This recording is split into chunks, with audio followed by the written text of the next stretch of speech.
Hi, I'm Dr. Ben Newman. I am a virologist who studies coronaviruses. Let's answer your next question. All right, this is a long one. I'm going to summarize. This is from Amy, and this is a very good, very important question that is, I can see, already getting a lot of play on news media, and probably for the wrong reasons. So, there is a paper out there, and the title in English, let's see, is. Boop, boop, boop, boop, boom. There we are. Prevalence of inflammatory heart disease among professional athletes with prior COVID-19 infection who received systematic return to play cardiac screening. That's a heck of a title. What does that mean? So this was, I think, just done in various American sports leagues. So some of this would be football, might also include basketball or something. I don't know. You can dig into the details there. They're athletes. That's good enough. And so these various leagues have agreed on a certain set of tests that have to be done before a person can go back in and put on that helmet or pick up that orange ball after having COVID-19.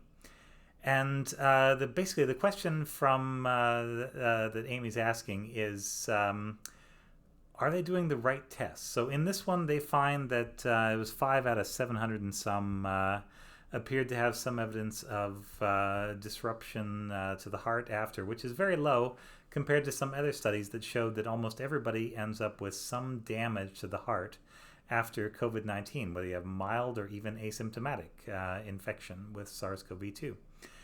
And so I would say I am right there with you. Yeah, absolutely. I think, I think you're implying here that the doctors are not really doing the right tests. So what does screening look like if you are in a professional sports league and have COVID-19 and then want to go back in to the huddle or whatever, the tip-off, at the beginning of the game? The answer is they'll do a couple of tests. One is a troponin test, so they're looking for a marker that would indicate ongoing heart damage. Now, if they are far enough past the point of active infection, you would potentially not see as much of this, but that's probably the best of the tests that they do. Another test they do is called an ECG or EKG, depending on where you are, and that's the little thing that looks like that. Basically the heartbeat signal, if you like.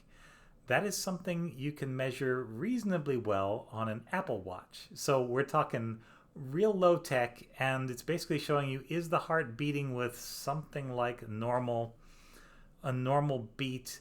And what they're doing is a resting ECG. So this is a person who is not under any particular stress.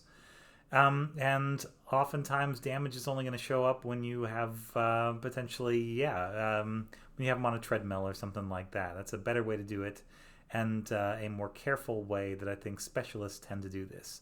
Another concern that she brings up, which I think is absolutely on the nose, you are really good at this. You're doing my job for me better than I would do it. The other concern would be that most of the people involved in the study are team doctors.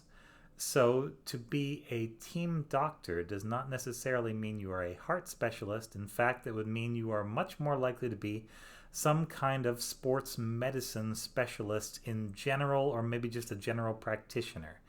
There have been lots of cases over the years, including with my beloved, although they do not deserve it, Cleveland Browns, with team doctors doing things badly or sloppily and leading to infections, because they're trying to get people out there and give them a reasonable standard of care.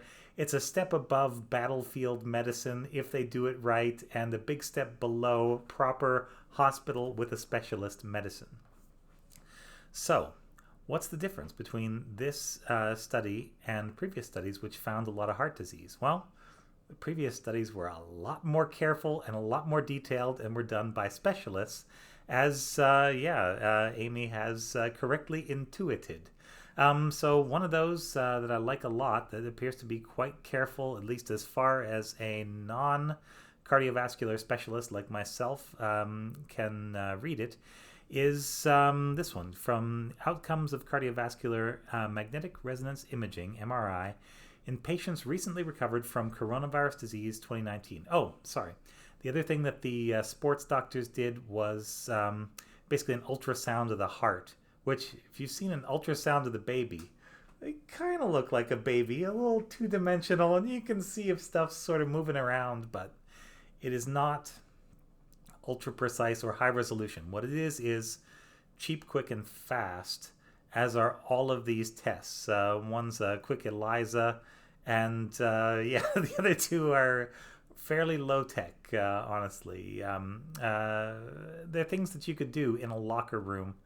And a locker room is by no stretch of the imagination a hospital. Although there are some procedures that happen there pretty routinely. You have infusions, in what are very much not hospital conditions. And mostly it comes out okay because the human body is pretty tough. But in this one, they use MRI, which is a much higher resolution technique that can show faint thickening in the heart, which would be one of the indications of potentially serious heart disease that doesn't necessarily go away. So they would reveal scar tissue inside the heart. And there are other more broad panels of ELISAs that you could run to look at the blood work and get a better idea of exactly what's going on. Do you have an active inflammatory response in there? There are other markers that you could look for. And so basically, I think the moral of this is if you do a bad test and you just don't look at it very hard through one eye kind of squinted from there, you could say, yeah, this looks okay. These people aren't dying.